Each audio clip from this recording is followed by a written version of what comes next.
안녕하십니까. 전세계에 계신 CBN 청취자 여러분, 하나님의 말씀으로 사랑과 행복 전하는 CBN 교과방송의 정수 인사드립니다. 안녕하세요. 원주 하늘숲교회의 박성원입니다. 지난주 제가 사역하던 교회에서의 마지막 밤을 사택에서 보냈거든요. 마지막 밤이라서 그런지 잠이 안 오는 거예요. 그래서 좀 노래를 들으면서 자야 되겠다 생각해서 그 유튜브에 영어로 HYMN 힘, 한국말로 찬송가죠. 찬송가를 네. 검색했는데 그 첫 번째 나온 그 노래가 Goodness of God이라고 하는 그 찬양이었어요. 이게 영어로 번역하면은 하나님의 선하심이라고 하는 그런 제목인데 이 노래가 뜨는 거예요. 그래서 제가 바로 눌렀거든요. 근데 뭐 영어니까 제가 가사를 충분히 이해는 못했는데도 얼마나 감동이 되는지 제가 누워가지고 한참 막 이렇게 마음에 뭉클함과 감사의 기도를 올린 적이 있거든요. 사실 우리가 우리 인생을 되돌아보면은 결국 다 하나님의 선하심을 찬양할 수밖에 없잖아요. 아멘. 네, 혹시 기회 되시면 우리 모든 청취자분들 한번 들어보시면 좋겠고, 목사님 혹시 이 찬양 아시나요? 들어봐야 될 것 같습니다. 네. 오늘 틀어주시나요? 아니요, 이 저작권 문제 때문에 들려드릴 수는 없고, 네. 우리 청취자분들 한번 찾아보셔서 들으면 정말 좋을 것 같은데, 저는 그 중에서도 이런 가사가 있어요. All my life you have been faithful. 내 평생 동안 당신은 신실하셨습니다. 이런 아멘. 가사거든요. 근데 혹시 그거 아세요, 목사님? 중세기에 종교 개혁이 일어나기 전까지는 이 성직자들이 성경뿐만 아니라 음악까지도 독점하고 있었다고 하는 사실을요. 그러니까 노래도 그렇구나. 목사들만 부를 수 있었던 거예요. 성직자들만. 네. 그러니까 예배 자체가 얼마나 권위적이었겠어요. 근데 다행히 종교 개혁은 일어났고 지금처럼 그 이후에 모든 사람들이 하나님을 이렇게 찬양할 수 있게 된 거 정말 다행이라는 생각이 듭니다. 네, 요즘에 이 화두가 변화와 개혁인데 올바른 변화와 개혁을 통해서 우리 교회도 한층 더 성숙해지고 또 신앙적으로도 더 뜨거워질 수 있는 그러한 올해가 됐으면 정말 좋겠습니다. 오늘은 제10과 사랑과 공의의 하나님 제10과 교전 수칙이라고 하는 제목인데요. 먼저 기억절 말씀을 읽어드리겠습니다. 죄를 지는 자는 마귀에게 속하나니 마귀는 처음부터 범죄함이라. 하나님의 아들이 나타나신 것은 마귀의 일을 멸하려 하심이라. 요한일서 3장 8절에 있는 말씀이었습니다. 자, 오늘 사랑과 공의 하나님 제 10번째 시간에는 제목이 교전 수칙이에요. 지난주에는 우주적 대쟁투라고 하는 제목이었는데 연장선상에서 이어지는 말씀인 것 같은데 어떤 말씀일까요? 네. 말씀하신 대로 선악의 대쟁투에 대한 실체를 드러내주고 있는 내용인데요. 재림교회는 시작이 분명한 교회입니다. 시작을 하면 끝을 알게 되잖아요. 그래서 재림교회가 재림을 추구하고 세상 끝에 대한 이야기를 하는 이유는 시작에 대한 분명한 이해가 있기 때문에 그렇습니다. 죄가 어떻게 시작되었는지, 그리고 루스벨이 왜 사단 마귀가 되었는지 그 시작과 원인을 분명하게 알려주는 교회이죠. 특별히 죄의 실체와 사단의 실체를 온전히 알려주는 기별을 우리에게 계속 소개해주고 있습니다. 시작을 모르면 끝도 모르게 되어 있습니다. 죄의 역사와 사단의 실체를 올바로 알게 될 때 우리의 믿음과 삶은 완전히 달라지게 되는 것입니다. 이번 교과는 그 선악의 대쟁투의 역사와 그 속에 담겨져 있는 더 깊은 그 내막, 그것을 알려주는 내용입니다. 그것을 한 단어로 표현한 것이 교전 수칙인데요. 이것에 대해서 자세하게 설명드리면서 선악의 대쟁투의 그 깊은 내막의 실체를 온전히 깨닫고 우리가 마지막 때를 온전히 준비하는 믿음의 백성들이 되기를 간절히 소망합니다. 오늘 말씀은 지난주 교과에 이어서 이 우주적 대쟁투에 대한 좀 더 내밀한, 그리고 이 대쟁투의 그 싸움에는 어떠한 의미가 담겨져 있는지 우리 목사님을 통해서 조금 더 깊은 연구를 할 수 있을 것 같습니다. 그럼 말씀에 앞서 찬미 듣고 시작합니다. 여기는 말씀의 방송 CBN 코리아입니다.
네, 참이 잘 들었습니다. 일요일 소지는 연착한 천사라고 하는 제목인데요. 어떤 말씀인가요? 네, 다니엘이 금식 기도를 하면서 하나님의 역사하심을 구했을 때 하나님은 다니엘을 위해서 가브리엘이라고 한 천사를 보냅니다.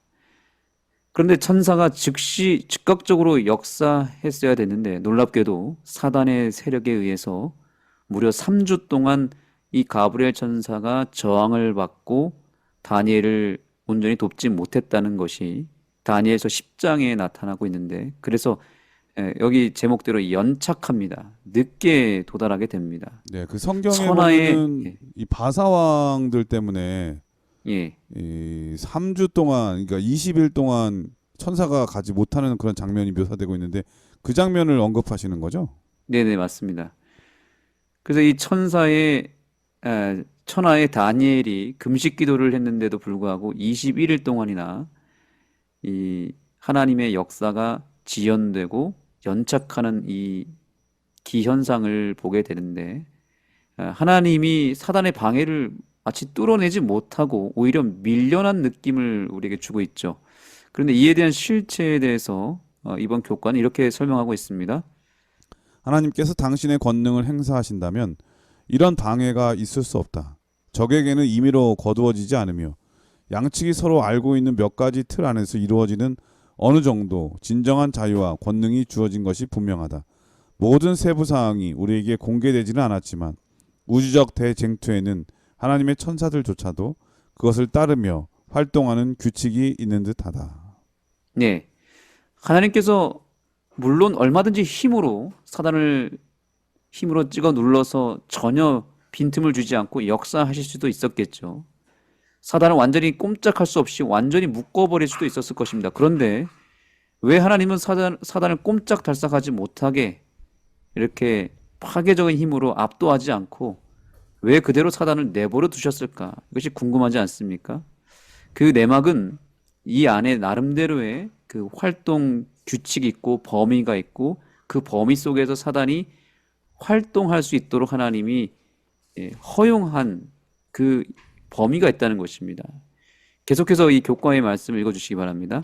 하나님의 천사도 원수에 의해 방해받을 수 있다. 그분은 강압이 아닌 사랑으로 일하며 이에 대적도 자유와 힘을 가지고 대쟁투에 임하는 것을 알 수 있다. 하나님은 강압의 힘보다는 그것보다 훨씬 더 큰 힘을 가지고 있는데 그것은 바로 사랑의 힘입니다. 힘이 있으셔도 힘을 막 강하게 남발하며 사용하시는 분이 아니십니다. 목사님 혹시 그 이솝우화 가운데 햇님과 바람의 이야기 아시나요? 예, 알고 있습니다. 그거 나그네의 그 외투를 누가 그 벗길 수 있는지 그 내용 아닌가요? 네네 맞습니다. 거기서 그 바람과 햇님이 이제 누가 빨리 옷을 벗기냐 이것을 가지고 이제 겨루기를 하는데 누가 이기던가요? 햇님이 이기잖아요. 네 맞습니다. 바람이 막 세게 힘으로 벗기려고 했지만 오히려 그 나그네가 더 움켜졌고 그것을 놔주지 않았습니다. 그러나 햇님이 따뜻한 햇살을 통해서 그 나그네의 옷을 벗기죠. 사단은 자꾸 힘을 과시하고 과격하게 강압적으로 힘으로 밀어붙이고 싸우려고 하는 그런 큰 바람을 불어일으켰지만 하나님은 힘으로 싸우신 게 아니라 사랑의 품성으로 싸우신다는 것을 이번 교과를 통해서 우리는 배우게 됩니다. 싸움의 기술이 사단과는 완전히 반대인 것입니다. 사단이 쓰는 무기와 하나님이 쓰시는 무기가 있고 그래서 그것에 따라서 결과는 달라진다는 것입니다. 그래서 지는 것처럼 보이지만 결국 하나님이 늘 승리하시는 이유는 사랑의 힘보다 더 센 무기가 이 세상에 없거든요. 하나님이 사단과의 싸움에서 백전백승을 할 수밖에 없었던 이유는 그분이 쓰시는 무기는 굉장히 큰 힘을 가지고 있고 그것을 능가할 무기가 없었기 때문입니다. 그것은 바로 사랑이라고 하는 힘이죠. 선악의 대쟁투는 결국 누구의 무기를 사용하느냐에 달려 있는데 우리가 사단의 무기를 쓰면 결국에는 실패하게 됩니다. 그러나 지는 것처럼 보이고 뭔가 당하는 것처럼 보여지지만 우리가 하나님의 무기인 사랑을 활용하게 되면 결국에는 승리하게 되어 있다는 것입니다. 오늘 우리가 하루를 살아가면서 하나님의 무기를 선택하셔서 반드시 승리하게 되기를 간절히 소망합니다. 예, 이로써지는 연착한 전사라고 하는 제목인데 왜 하나님께서 마치 사단에게 밀리는 것 같고 또 지는 것처럼 보이는 그런 이유가 무엇 때문인가? 그것은 정말 하나님께서 힘이 없어서도 아니고 약해서도 아니고 그분의 품성을 드러내면서 그리고 그 악한 존재마저도 스스로 내가 잘못했다고 하는 것을 느낄 수 있도록 오래 참으시고 기다리실 줄 아는 그러한 하나님의 사랑의 품성 때문이라고 하는 것을 우리가 알게 되네요. 마치 그런 드라마 있잖아요. 영화나 배은망덕한 아들이 부모의 속을 네. 엄청 썩히고 또 부모를 힘들게 하고 그런데 그 부모는 이 한량 없이 또 용서하고 또 참고 또 마치 그냥 시달리는 것처럼 져주는 것처럼 보이죠. 그렇죠. 그런데 결국에는 그 사랑 앞에 그 못된 자식이 굴복하잖아요. 네. 근데 그 순간순간을 보면은 아버지가 너무 혹은 어머니가 너무 무능력한 거 아니야? 너무 자식들을 마음대로 놔두는 거 아니야? 이런 생각을 할 때가 있거든요. 근데 결국 그렇지 않다는 거죠. 이 사랑의 힘이 얼마나 크다고 하는 것은 일의 결국을 통해서 알 수 있다고 하는 것을 말해주는 것 같습니다. 그러므로 우리의 삶을 통해서 순간순간마다 삶을 평가하고 판단해서는 안 되겠다 이런 생각이 들고요. 하나님의 타이밍, 그 시간까지 기다릴 줄 아는 믿음의 인내를 우리가 가져야 되고 믿음의 눈으로 그것을 볼 줄 아는 사람이 돼야 되겠다 이런 생각이 듭니다. 월요일 소지는 요한계시록의 용이라고 하는 제목인데요. 어떤 말씀일까요? 요한계시록에 보면 사단의 실체가 정확하게 나타나며 사단이 인류 역사 속에서 어떻게 나타나고 그 선악의 대쟁투 속에서 하나님과 그 백성을 과거에 어떻게 대적했는지가 명확하게 나오고 있습니다. 더 나아가서 현재 오늘날 어떻게 사단이 역사하고 있는지도 나타나고 있고요. 심지어 미래에 이 사단이 어떻게 활동할 것인지 그리고 결국에는 어떻게 처단하게 될지도 그 내용이 다 나옵니다. 사단의 운명을 과거와 현재와 미래로 구분해서 자세하게 설명하는 책이 바로 요한계시록이죠. 네, 특별히 요한계시록 12장은 그 전쟁의 국면, 그 단계를 아주 잘 설명해 주는 그런 책이잖아요. 그죠? 그렇죠. 거기서 보면은 사단을 옛뱀이라고 소개하고 있는데 옛뱀 하면서 온 천하를 꿰는 자라라고 말합니다. 그래서 사단이 좀 전에 목사님 말씀하신 대로 처음에는 예수님과 싸웠다가 나중에는 그 싸움의 대상이 이제 바뀌게 됩니다. 예수님이 아니라 그 예수님의 남은 자손 교회와 싸우게 된다고 나오고 있죠. 그렇죠? 그래서 십자가에서 사실은 사단이 완전히 패망이 결정나게 되면서 그때 이후로부터 사단은 예수님과 싸우는 것이 아니라 지금 오늘날 남은 교회와 싸우는 것이죠. 마지막 때가 되면은 이 용이 사단이 종교 세력과 정치 세력과 연합을 하여서 하나님의 백성을 짓밟을 것이라고 예언하고 있습니다. 그래서 사단은 지금 굉장히 많은 준비를 하고 있고 우리와 싸우려고 아주 만반의 준비를 했습니다. 그리고 그 마음이 굉장히 지금 급해서 사단이 지금 우리를 공격하고 있는 것이죠. 왜냐하면 사단은 지금 시간이 없거든요. 그 목사님 말씀하신 대로 그 십자가는 정말 엄청난 사건이에요. 온 그 요한계시록에 보면은 그 십자가 사건 이후에 온 우주는 기뻐하고 즐거워하라고 돼 있잖아요. 네. 그 이유가 그 십자가를 통해서 사단 마귀가 어떤 존재라고 하는 것이 확연하게 온 천하에 온 우주에 드러나게 됐거든요.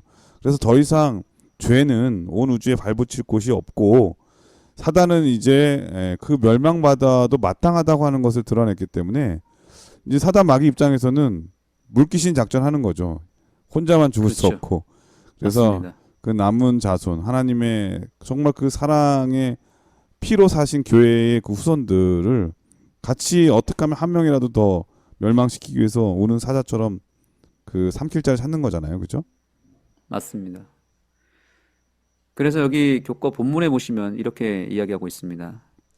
사탄과 그의 대리자들에게도 시간적 한계를 포함한 분명한 제약이 있다. 그러므로 하늘과 그 가운데에 거하는 자들은 즐거워하라. 그러나 땅과 바다는 화 있을진저 이는 마귀가 자기의 때가 얼마 남지 않을 줄을 알므로 크게 분내어 저희에게 내려갔음이라 하더라. 네, 여기서 우리가 주목해야 될 구조는 이것입니다. 마귀가 자기의 때가 얼마 남지 않았음을 알고 있다는 거죠. 사단이 지금 아무리 활개를 치고 다니지만 사단은 하나님이 정해놓으신 시간과 범위 속에서 활동할 수 있기 때문에 사단은 지금 매우 매우 조급할 것입니다. 최후의 발악을 할 수밖에 없습니다. 얼마 남지 않은 시간 동안에 목사님 좀 전에 말씀하신 대로 최대한 자기와 함께 멸망받을 이 영혼들을 단 한 명이라도 만드는 것이 사단의 목표입니다. 그래서 우리 한 사람 한 사람을 지금도 계속 오는 사자와 같이 노리고 있습니다. 자기와 함께 죽을 공범 만들기 프로젝트, 물귀신 작전을 아주 활발하게 가동하고 있죠. 그래서 우리는 지금 그 싸움을 싸우고 있는 것이거든요. 사단의 싸움 대상은 말씀드린 대로 예수님이 아니라 우리 그 예수님의 남은 자손들이거든요. 그래서 사단은 지금 자기의 때가 얼마 남지 않았다는 것을 알고 그의 활동을 계속해서 크게 만들고 무지막지하게 물불을 가리지 않고 우리를 무너뜨리고 우리 영혼을 빼앗고자 하고 있는데, 문제는 뭐냐면 그 싸움의 대상인 우리가 너무 안일하고 느긋하게 있는 것은 아닌가 하는 생각이 듭니다. 사단도 자기 영혼의 때를 알고 있는데 우리 역시 우리의 때가 얼마 남지 않았다는 것을 또한 알고 있어야 된다는 사실입니다. 그래서 우리의 싸움은 혈과 육에 대한 것이 아니라 무엇에 대한 싸움이라고 성경 말하고 있죠? 악한 영, 사단과의 싸움입니다. 그래서 그 사단과의 싸움이 정해진 틀과 시간 안에서 그 범위 속에서 싸우고 있다는 것을 기억해야 됩니다. 그래서 우리가 이 싸움에서 반드시 이겨야 되지 않겠습니까? 지금 우리가 싸우는 싸움은 축구로 친다면 연장 후반전 추가 시간에 있는 것이고요.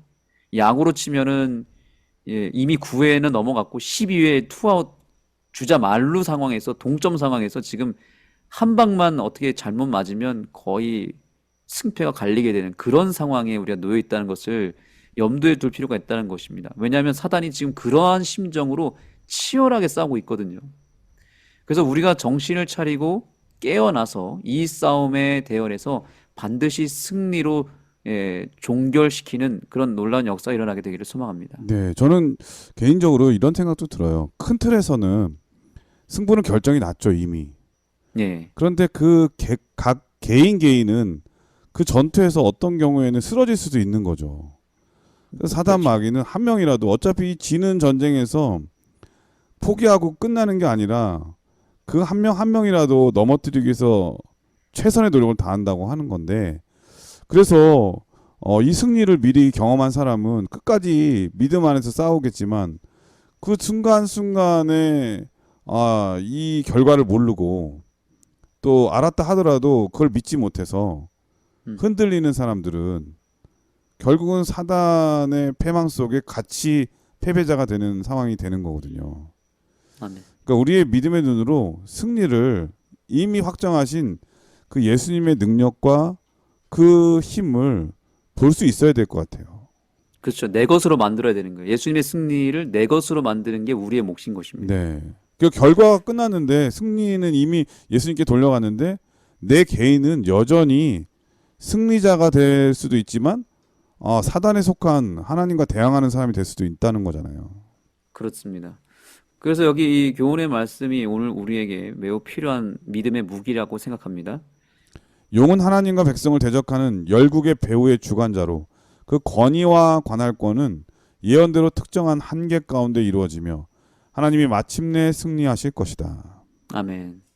분명히 여기서 언급하고 있는 것은 뭐냐면 하나님이 마침내 승리하실 것이다. 승리의 비결은 한 가지뿐입니다. 하나님의 승리 속으로 우리가 들어가면 되는 것입니다.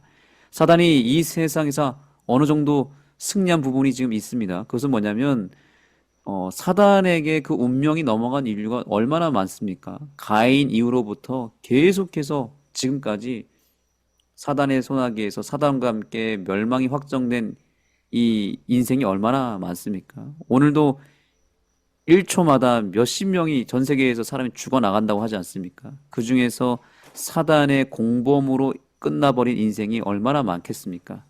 그런데 이제 곧 우리 차례가 온다는 거예요. 그동안 우리가 계속 사단에게 당하고 사단의 패배에 동참하였다 하더라도 주님은 오늘 말씀하십니다. 지금부터 남은 시간만이라도 정신을 차리고 잘 싸우면 얼마든지 승리를 쟁취할 수 있다라고 말씀하고 있는 것입니다.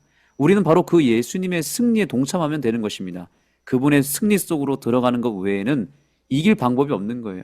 십자가에서 완벽하게 이루신 그분의 승리를 나의 믿음을 통해서 그 승리를 내 것으로 만들고 그분의 승리 안으로 들어가게 되면 사단은 더 이상 우리를 건들지 못할 것이고 결국 우리는 예수님처럼 우리 역시 반드시 마침내 승리하고 말 것입니다. 우리가 예수님의 승리, 십자가로 세워진 그 승리의 깃발 아래로 들어가는 이 하루가 되기를 소망합니다. 예, 월요 소지는 요한계시록의 용이라고 하는 제목인데요. 목사님 얘기 말씀을 듣다 보니까 그러한 생각이 들어요. 옛날 그 2차 세계대전 때 그 나치가 말이에요. 네. 분명히 전쟁은 계속 지고 있는데 라디오에서는 계속 이기는 가짜 뉴스를 내보내는 거예요. 그러니까 그 얘기를 들은 연합군들 있잖아요. 전세가 어떻게 되는지 모르는 연합군들은 그 라디오를 정보를 잘못 듣고 나치군에 승복하는 경우도 생기는 거죠. 그리고 반대로 패망이 눈앞에 있는 그러한 이 적군, 이 나치군에게도 끝까지 싸우도록 계속 거짓 선동을 하는 거죠. 이 사단 마귀가 하나님의 믿는 사람들 안에서 일어나는 갈등과 분열, 그리고 이 거짓 역사와 그리고 잘못된 오류들을 통해서 또 이설들을 통해서 하나님의 백성들의 하나님의 백성들의 눈을 흐리게 하고 마음을 흐리게 해서 하나님의 품성을 의심케 하는 거죠. 요한계시록의 이 용은 바로 그러한 이 대표적인 모습을 보이는 것 같아요. 정말 간교하고 때로는 강하고 무섭기도 하고 때로는 부함직도 또 먹음직스럽기도 하고 이렇게 하나님의 백성을 넘어뜨리게 하는 존재인 것 같습니다. 이 사단의 실체를 바르게 아는 것, 그것이 이 영적인 대쟁투에 얼마나 중요한 일인지 우리 목사님을 통해서 배울 수 있었네요. 화요일서지는 욥의 공판이라고 하는 제목인데 어떤 말씀일까요? 선악의 대쟁투 속에 잠재되어 있는 교전 수칙이라고 하는 것을 우리는 욥의 이야기를 통해서 명확하게 알게 될 것입니다. 특별히 욥기 1장과 2장에 보시면 사단이 하나님에게 찾아오죠. 그리고 사단은 욥을 고발합니다. 욥이라고 하는 인물이 하나님께 복을 받았기 때문에 믿음을 발휘하고 경배하는 것이지 그가 어떻게 까닭 없이 주님을 믿겠습니까? 라고 하며 도발을 합니다. 이때 하나님은 그분 나름대로의 원칙과 틀 안에서 욥을 시험하도록 사단으로부터 그 범위를 정해줍니다. 다른 것은 다 건드려도 되지만 그의 생명만큼은 해치지 말라고 하시죠. 여기서 우리가 알게 되는 교전 수칙, 그 첫 번째는 무엇이냐면 사단이라고 하는 존재는 하나님의 영역 안에 분명히 있다는 것을 알 수 있습니다. 다시 말하면 사단은 하나님의 주권과 그분의 원칙에서 결코 벗어나서 자기 마음대로 역사할 수 없다는 거예요. 하나님께서 허락해 주시는 범주 안에서만 사단이 활동할 수 있다는 것이 분명하게 나타납니다. 그래서 그 유명한 말씀이 있죠. 고린도전서 10장 13절입니다. 사람이 감당할 시험 밖에는 너희가 당한 것이 없나니 오직 하나님은 미쁘사 너희가 감당하지 못할 시험 당함을 허락하지 아니하시고 시험 당할 즈음에 또한 피할 길을 내사 너희로 능히 감당하게 하시느니라. 아멘. 하나님이 허락하시지 않으면 사단은 결코 우리에게 시험을 할 수 없다라는 것입니다. 우리에게 어떤 시험이 왔다면 그것은 역설적으로 무엇을 의미할까요? 하나님이 허용하셨다는 거죠. 허용하셨기 때문에 임한 것인데 왜 허용하셨을까요? 우리가 얼마든지 믿음으로 그것을 감당할 수 있기 때문에 하나님이 허락해 주신 거예요. 우리에게 뭔가 벌을 주시려고, 괴롭히려고, 죽이려고 하나님이 우리를 고난 가운데 넣으시고 뭔가를 허용하셔서 사단이 시험을 행하도록 그렇게 내버려 두시는 것이 아니라는 겁니다. 우리에게 결과적으로 그것이 유익이 되고 또한 그것을 승리로 만들어낼 수 있고 구원에 이르게 하기에 분명한 기반이 된다면 하나님은 사단에게 얼마든지 우리에게 시험을 줄 수 있도록 허용하신다는 것이죠. 이것이 하나님의 계산법입니다. 그러니 우리는 하나님 곁에서 벗어나지만 않으면 패배할 일이 전혀 없다는 사실입니다. 이번 교과에 이런 말씀이 있습니다. 욥기는 대쟁투에 적용될 수 있는 교전 수칙이 있음을 보여준다. 사탄의 악한 도발에도 하나님은 사랑의 원칙을 어기지 않고 이 문제를 해결해야 한다. 하나님은 결국 그분의 원칙과 그분의 품성으로 사단의 고발과 또 사단의 도발을 대적하려고 하셨고 그 도구로 욥이라고 하는 인물을 사용하셨습니다. 사단이 욥을 상대로 싸울 때 하나님은 그분의 품성과 그분의 원칙으로 욥이 결국에는 승리할 것을 처음부터 아셨던 것입니다. 그래서 욥이 감당할 수 있기 때문에, 즉 이길 수 있기 때문에 시험이라고 하는 것을 허락하신 것입니다. 이순신 장군의 그 유명한 전쟁술이 있습니다. 뭐냐면 이순신 장군은 단 한 번도 바닷가에서 패배한 적이 없었다고 합니다. 그 이유를 아십니까, 목사님? 글쎄요. 이순신 장군이 바다를 너무 잘 알아서 그런 거 아닙니까? 네, 그것도 물론 맞는 말씀인데요. 아주 간단한 원칙입니다. 뭐냐면 이순신 장군은 이길 수 있는 전쟁에만 병력을 투입했다고 합니다. 아, 예, 딱 봐서 질 것 같으면 아예 전쟁을 치르지 않았고요. 이길 수 있을 상황과 형편과 분명한 확신이 있을 때는 이길 수 있는 전쟁에서만 싸웠다는 거죠. 그래서 전승을 거뒀다고 합니다. 전무후무한 전설적인 이야기죠. 하나님도 마찬가지입니다. 하나님도 이길 수 있는 전쟁만 치르시는 분이고요. 욥이라고 하는 인물이 이길 수 있는 인물이었고 그런 믿음을 가졌을 때, 그런 기반을, 그런 준비를 했을 때에 비로소 하나님은 욥에게 그 시험을 허락하셨던 것입니다. 그래서 욥이라고 하는 인물은 어쩌면 그 나름대로 선악의 전쟁터라고 볼 수 있죠. 그렇게 여긴다면 이 욥이라고 하는 인물은 이길 수 있는 전쟁터였던 것입니다. 하나님도 오늘날 우리에게 이길 수 있는 사람에게 시험을 주시고 이길 수 있는 믿음을 준비한 자에게 영적 싸움을 허용하시는 분이십니다. 저와 여러분이 욥처럼 하나님의 승리의 도구, 이기는 전쟁터가 되기를 예수님의 이름으로 축복합니다. 이 화요일 소지는 욥의 공판이라고 하는 제목인데 목사님께서 이순신 장군 얘기했잖아요. 네네. 이길 수 있는 전쟁만 했기 때문에 이겼다. 근데 중요한 거는 다른 사람들은 이길 수 있는 전쟁이라고 본 게 하나도 없잖아요. 그렇죠. 이순신 장군만 아는 거죠. 그러니까 이순신 장군은 이 전쟁이 이길 수 있는 전쟁인지 아닌지를 너무나 잘 알았던 것 같아요. 어떻게 하면 이길 수 있는지, 그리고 그 상황을 이길 수 있는 상황으로 바꿀 수 있는 능력이 그에게 있었기 때문에 주변에 있는 모든 사람은 그걸 보지 못했기 때문에 늘 패배에 익숙해져 있는데 이순신 장군은 아무리 열악한 상황 속에서도 이길 수 있는 상황을 만들 수 있으니까 늘 이기는 전쟁을 한 사람이 되었겠죠. 그렇죠. 저는 이 욥의 입장에서 볼 때 사실은 순간순간을 보면 욥에게 너무 가혹한 거 아닌가 이런 생각이 들 때도 있잖아요. 네. 갑자기 가축대나 뭐 이런 재산이 사라지고 그다음에 자녀들이 죽음을 당하고 아내마저도 또 하나님을 저주하고 떠나가고 그의 친구들은 네 죄 때문에 그렇다고 와가지고 막 이런 얘기를 할 때 보통 사람 같으면은 흔들릴 것 같거든요. 그런데 우리 처음 시작할 때 제가 Goodness of God이라고 하는 찬양 말씀드렸잖아요. 네. 하나님은 한 번도 실패한 적이 없다고 하는 그런 가사 내용이 있거든요.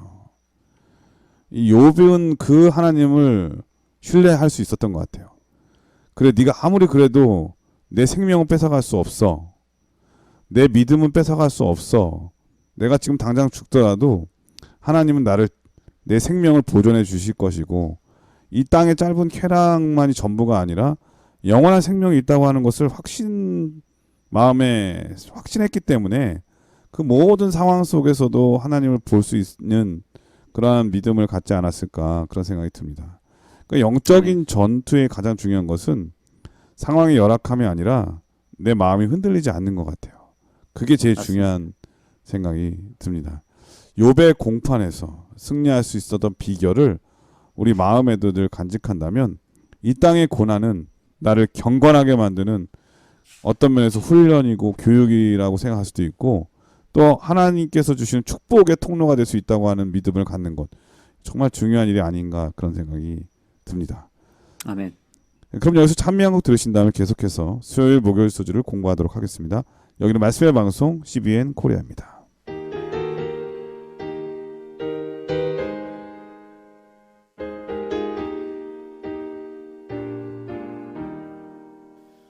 예수가 내게 계시니 시험이 워낙 겁없네.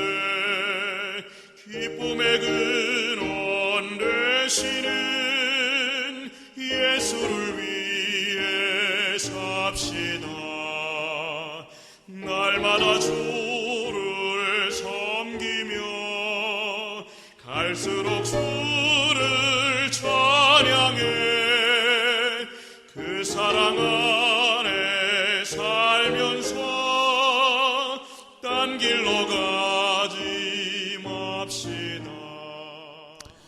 예, 수요일 소지는 이 세상의 일시적 통치자라고 하는 제목인데요. 어떤 말씀일까요?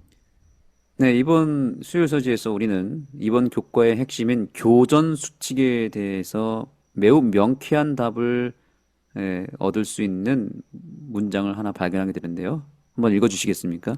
이 교전 수칙은 즉 마귀와 그의 무리의 행위를 제한할 뿐만 아니라 대적의 관할권에서 일어나는 악을 제거하거나 경감시키려는 하나님의 행동도 일정 기간 제한한다.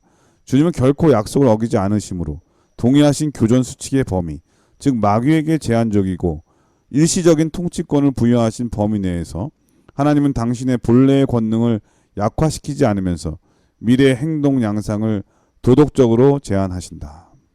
네, 감사합니다.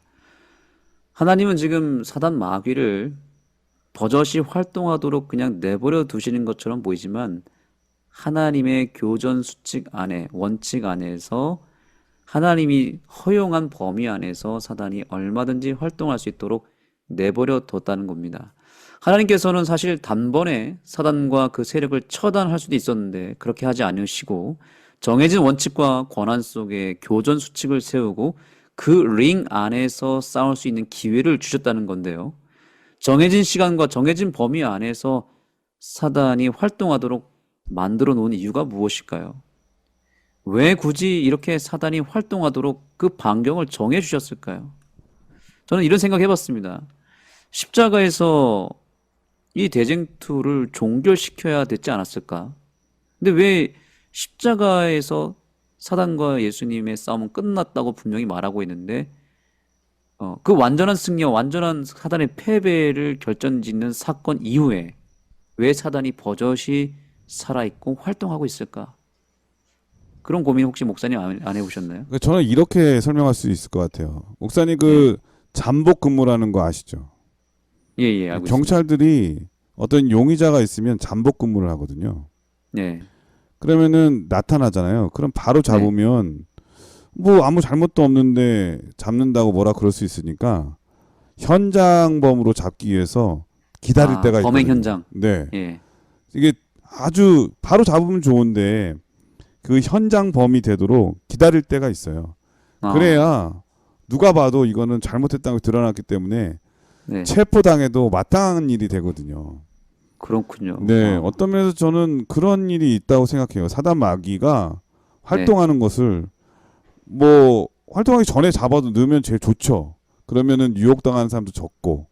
네, 그런데 우리가 그런 생각을 해봐야 돼요. 왜 이 우주적 대쟁투가 이토록 오랜 세월 걸려야만 했을까? 하나님이 능력이 없어서 이렇게 오랜 시간 동안 걸리도록 하셨을까? 저는 그건 아니라고 보거든요. 왜냐하면 중요한 것은 이 사단의 본성과 그 실체가 적나라하게 드러나야 하나님의 품성이 분명하다고 하는 것, 옳다고 하는 것, 그리고 맞다고 하는 것이 드러나잖아요. 그리고 그렇죠. 사단 마귀가 틀렸다고 하는 거, 잘못됐구나. 그리고 그게 죄의 원흉이구나. 거짓의 압이라고 하는 것이 모두가 보게 되면은 당연히 이 하나님의 백성들 입장에서는 하나님에 대해서 의심할 수가 없는 상황이 되는 거죠. 맞습니다. 지금 목사님께서 정말 잘 예화를 드셨고 정리까지 해주셨습니다. 다시 말씀드리면 이 싸움을 통해서 사단의 본성과 그 세력의 실체를 더 적나라하게 드러내기 위함이라는 거죠. 만약 사단이 십자가에서 즉각 심판을 받고 그때 만약에 2000년 전에 멸절되었더라면 사단의 실체가 분명히 더 깊은 게 있고 더 방대한 어떤 사단의 본성과 그 죄의 흉악성이 있을 거 아닙니까? 그것을 더 낱낱이 밝히지 못했을 것입니다. 십자가를 통해서 사단은 패배가 확실시 되었고 더 이상 이제는 사단이 거기서 다 드러나 버렸기 때문에 이제 자기가 감출 게 없거든요. 더 속일 필요도 없고 그래서 이제 더 이상 예모 있게 활동할 필요도 없어졌어요. 그래서 자기의 정체를 이제는 십자가 이후로부터는 더 대놓고 드러내기 시작한 것입니다.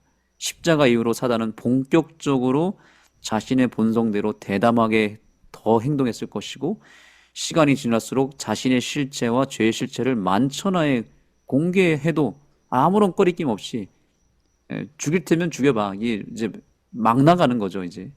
그러면서 그 실체가 완전히 이제 만천하에 드러나게 되는 거고 오늘날까지 이르게 된 것입니다. 교훈의 말씀을 한번 읽어주시겠습니까?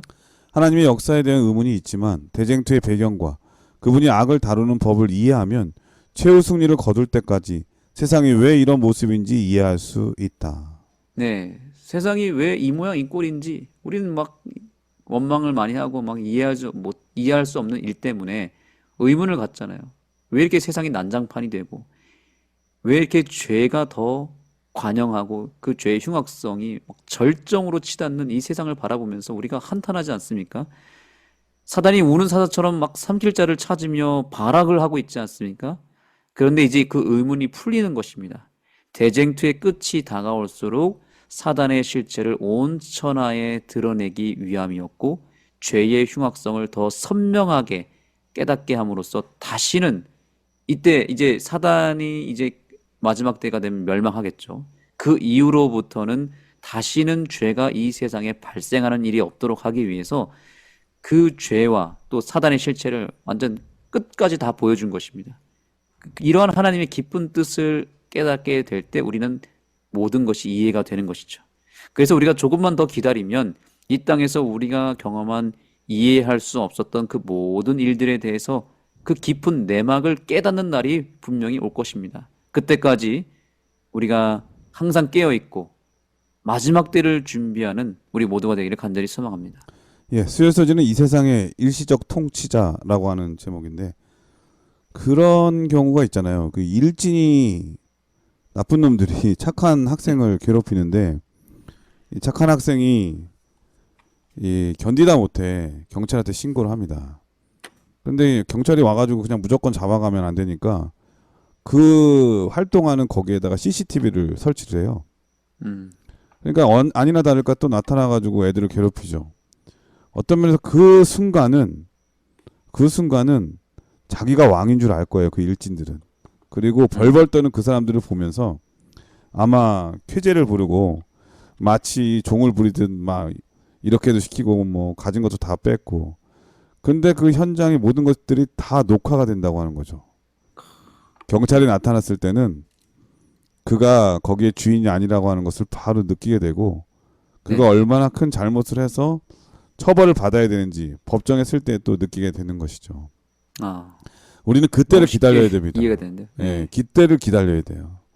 지금 그렇죠. 일시적 통치자가 우리를 괴롭힐 때 우리는 어쩌면 정말 그 강압적인 억누름을 당하고 억울하고 또 답답할 때도 있죠. 그래서 하나님께 기도를 하죠.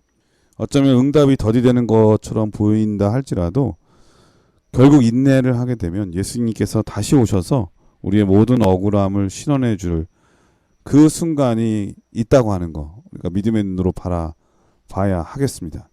무교일서지는 한계와 규칙이라고 하는 제목인데 어떤 말씀일까요?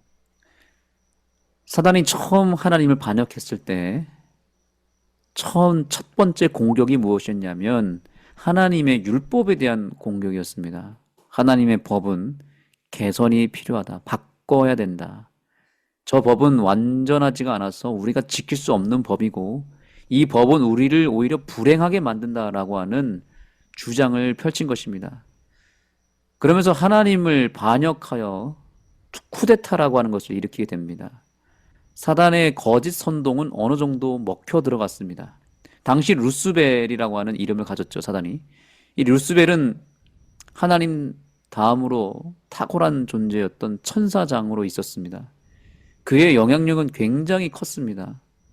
그리고 이 루스벨은 항상 진리를 말했고 하나님을 찬양했고 하나님을 높였던 존재지 않습니까? 신뢰가 아주 대단했던 존재였습니다. 그런데 그 루스벨이 어느 날 갑자기 하나님의 법에 대해서 문제를 삼기 시작하고 이 법은 개선이 필요하다라고 했을 때에 천사들은 그 루스벨의 말을 거짓말이라고 보기보다는 그럴 수도 있겠다, 일리가 있다라고 생각하지 않았겠습니까? 왜냐하면 루스벨의 주장과 메시지가 늘 진리였고 참이었고 설득력이 있었던 강력한 메시지였기 때문에 이 루스벨의 말이 거짓말이라고는 전혀 생각하지 못했던 천사들이 너무 많았던 거죠. 네, 그리고 또 우리 피조물 입장에서 볼 땐 하나님의 그 네. 높으신 뜻을 다 이해를 못 하잖아요. 그러니까요. 그런 것을 이용하는 거죠. 예를 들면 하나님의 보좌의 원칙은 의와 공의라고 했는데, 그러니까 헤세드, 사랑과 공의. 사랑과 공의가 어떻게 같이 공존할 수 있느냐 하는 거죠. 사랑이면 무조건 용서해주고 봐줘야 되는데, 공의는 그 죄값에 대해서 공정하게 죄를 치러야 되거든요. 죄값을. 네. 근데 이게 두 가지가 같이 보좌의 원칙으로 있는다는 게 이게 사실은 좀 이해가 안 되는 부분이거든요. 근데 그러니까. 우리가 중요한 게 하나 있어요. 우리가 하나님을 다 이해할 수 있다면 우리가 하나님이거나 그분이 하나님이 아니거나 둘 중에 하나거든요. 그런데 이 사실에 대해서 의심을 품고 있었던 온 피조물에게 이 사단의 말은 엄청 합리적으로 보였을 것이고 매우 논리적으로 보였을 거예요. 그런데 그렇죠. 이 십자가가 정말 중요한 이유가 바로 거기에 있는 것 같아요. 십자가는 예수님의 품성을 드러내줄 뿐만 아니라 하나님의 보좌의 원칙이 의와 공의가 어떻게 만나게 되는지 그걸 분명히 보여준 것 같아요. 근데 묘하게도 그게 십자가예요. 그렇죠? 십자가는 딱 만나잖아요. 위아래가. 그렇죠? 네. 예, 하나님의 공의와 자비가, 사랑이 어떻게 만나는지 십자가를 통해서 우리에게 다 보여준 것 같아요. 죄의 값을 어떻게 해결하시는지, 죄의 실체를 어떻게 다루시는지를 보면서 하나님은 절대 틀리는 분이 아니라고 하는 것을 이 십자가의 사건을 통해서 무엇보다도 완벽하게, 완전하게 보여주는 사건이었던 것 같습니다. 그때 사단의 거짓말이 완전히 드러났죠. 근데 그 십자가 전까지는 맞아요. 이 온 우주나 천사들도 약간 헷갈렸을 것입니다. 그래서 이 요한계시록에 보면은 천사 3분의 1이 다 넘어갔다 그러잖아요. 사단에게. 그러니까 네. 사단의 이 주장이 얼마나 논리적이고 정말 혹할 수밖에 없었던 그런 메시지였는지 알 수 있겠죠. 천사 3분의 1이 다 넘어갔으니까. 반대로 보면 3분의 2가 안 넘어갔잖아요. 네네. 그러니까 우리를 역사할 수 있는 존재는 3분의 2 이상이 우리를 역사한다는 사실에 많은 힘이 네. 되는 것 같아요.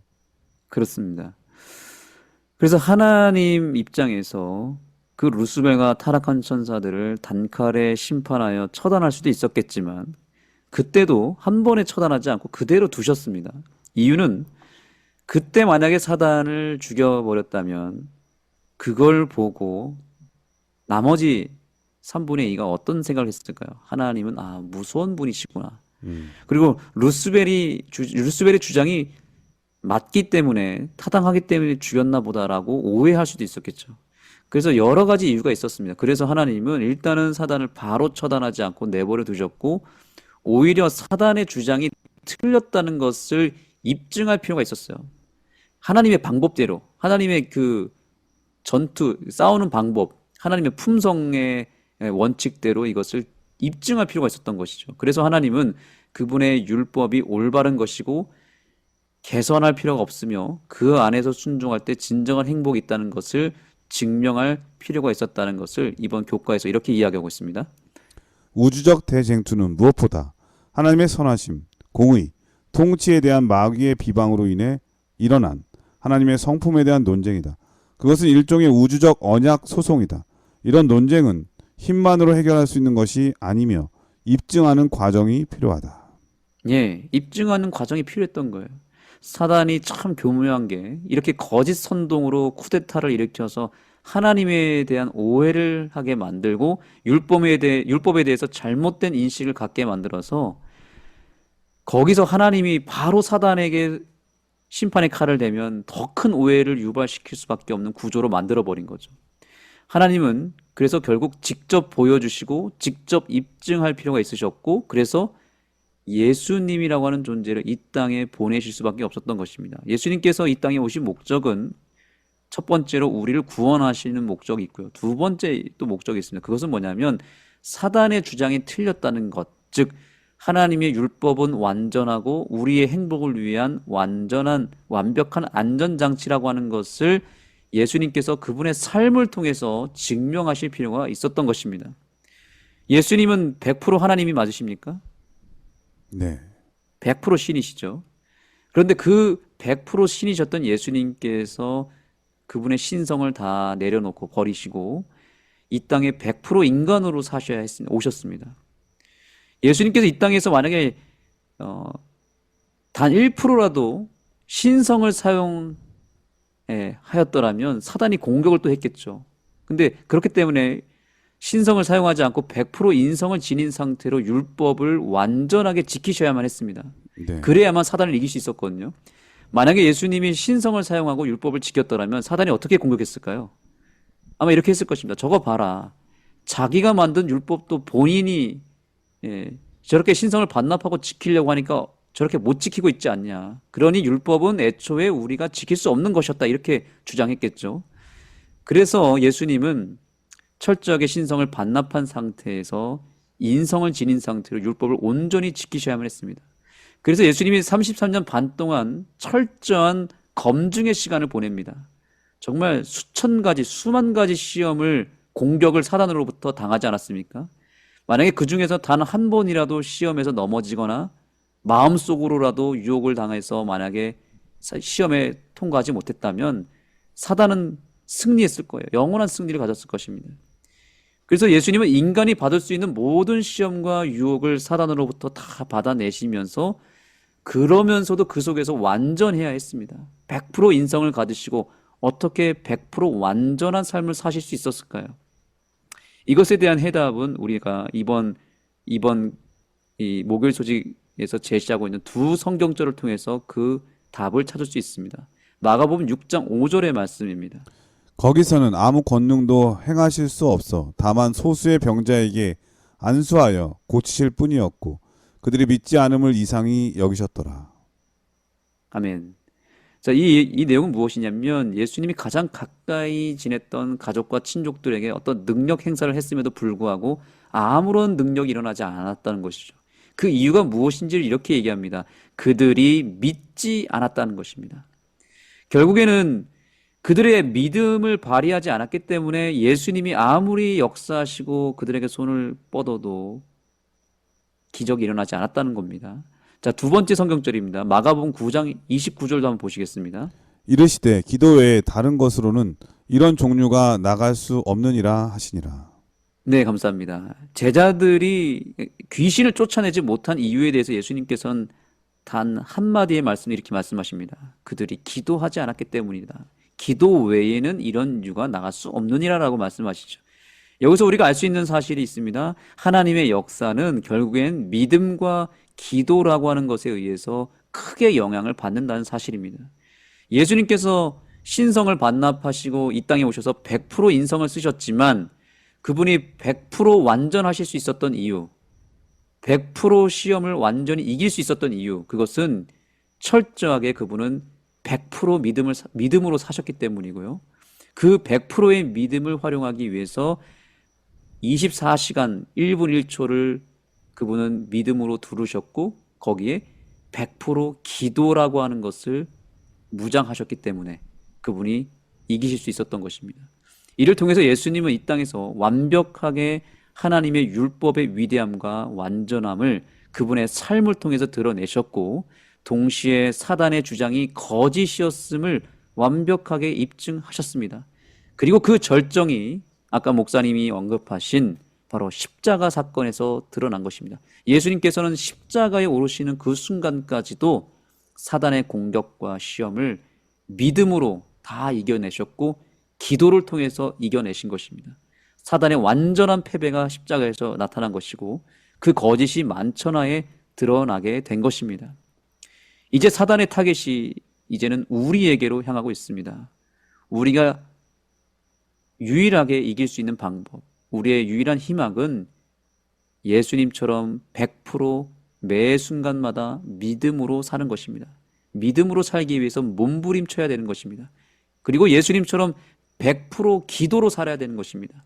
기도로 무장할 때 우리는 사단의 모든 시험을 예수님처럼 능히 이길 수 있다라고 예수님은 약속하고 있으니 사단의 공격을 100%의 믿음과 100%의 기도로 물리치게 되기를 간절히 소망합니다. 예, 목요서지는 한계와 규칙이라고 하는 제목인데 목사님 말씀 들으면서 저는 이런 생각이 들었습니다. 이 사단의 교전 수칙과 하나님의 교전 수칙은 달라도 너무 다르다. 예. 사단 마귀는 이기심, 그렇죠? 인간의 자기를 사랑하려고 하는 그 본성을 정말 자극해서 넘어뜨리려고 하는데 하나님의 교전 수칙은 그게 아니라 온전히 내 것을 다 내어주는 희생과 사랑이잖아요. 아멘. 정말 달라도 너무 다르죠.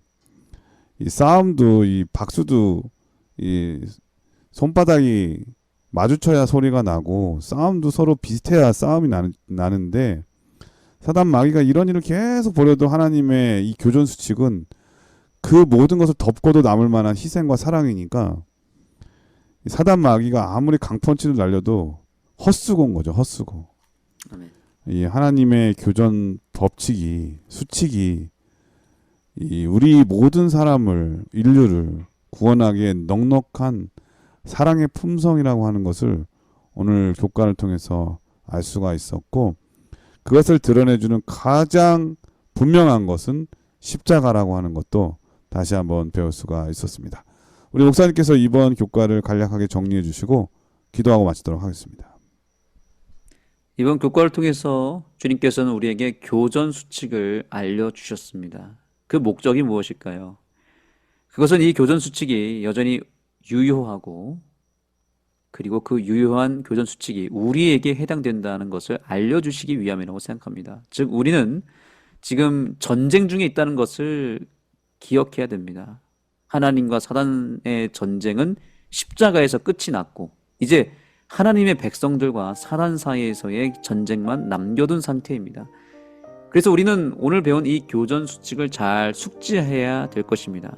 예수님처럼 100%의 믿음 그리고 100%의 기도 그리고 그분의 사랑의 품성으로 무장된다면 이 전쟁에서 우리는 반드시 승리하게 될 것입니다.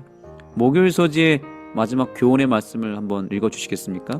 일시적인 어둠의 왕국의 통치로 일어나는 악을 대하는 하나님의 행동은 교전 수칙에 따라 도덕적으로 제한되나 믿음과 기도에 따라 역동적으로 변할 수 있다.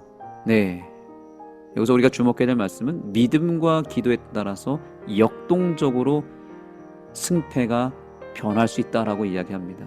우리가 행하는 믿음과 기도는 작은 행동처럼 보이지만 그 파급 효과가 그리고 그 결과가 굉장히 크게 나타날 것입니다. 역사의 한복판에서 우리의 믿음이 크게 발휘되어 예수님이 승리하신 것처럼 우리 역시 온전한 승리와 완전한 행복을 누리게 되기를 간절히 소망하며 모든 말씀을 마치겠습니다. 예, 목사님께서 기도해 주시고 교과를 마치겠습니다.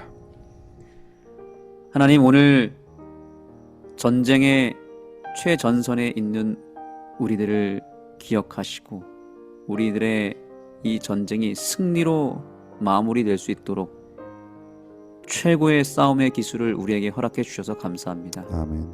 주님께로부터 배운 교전 수칙들을 잘 기억하고 주님께서 알려주신 방법대로만 잘 순종하여 싸울 수 있게 해주셔서 사단을 능히 이기고 더 나아가서 우리의 품성이 예수님처럼 변화되어서 예수님과 같은 삶, 예수님이 이루신 승리, 예수님께서 이루신 구원의 열매를 우리가 온전히 이루고 살아갈 수 있도록 역사하여 주시옵소서. 아멘. 예수님의 이름으로 간절히 기도드립니다.